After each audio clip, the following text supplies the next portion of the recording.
What's up, everybody? It's your man Richard Prophet, and welcome back to the Prophet Realty Group channel. Let me say happy Father's Day to all the fathers out there. Today we are poolside.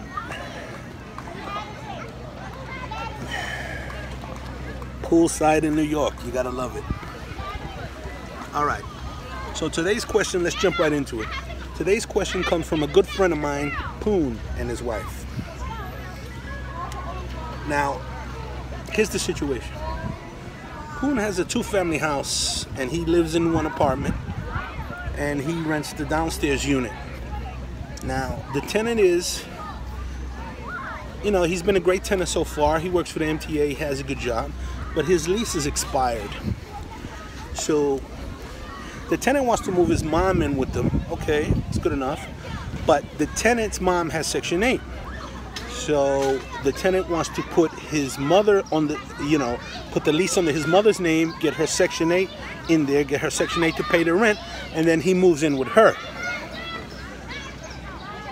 And then he says whatever rent the Section 8 pays, he would add an additional $600 on top of her Section 8. Oh, and another thing, he doesn't want to run his mother's credit or to run his mother's background, because he says due to the fact that he's on Section 8, the city will pay the rent no problems. So Poon has contacted me and he wants to know what he should do. What is my advice? What's my opinion on it? Now, here's the thing.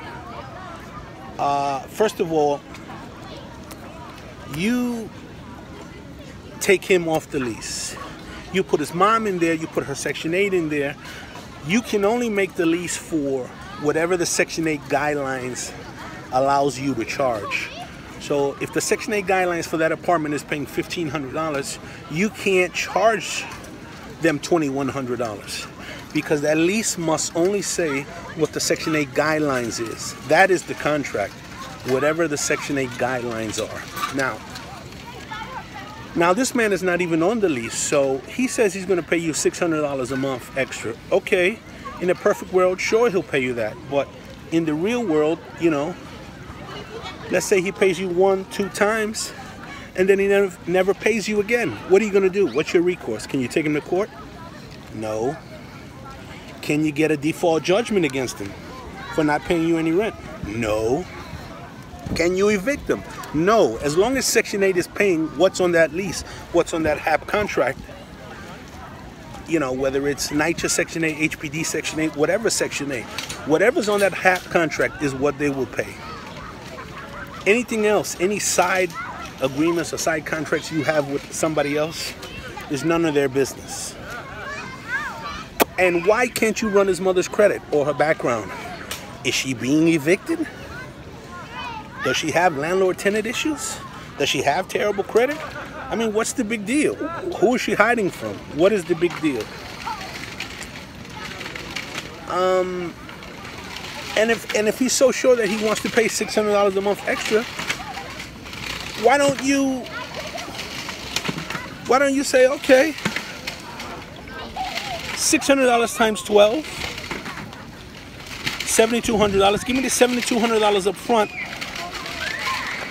And, then we'll do this deal. Now, if you want my opinion, I mean, this guy, let's look at his character. He wants to move his mother's Section 8 in and then sneak in and live under his mother's Section 8, a grown man in his 50s. I would pass.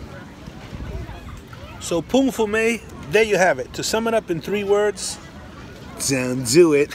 There it is, straight from the Bronx broker's mouth. I'm your host, Richard Prophet. Thanks for tuning in to the Prophet Realty Group channel. Tell your friends to like and subscribe to the channel.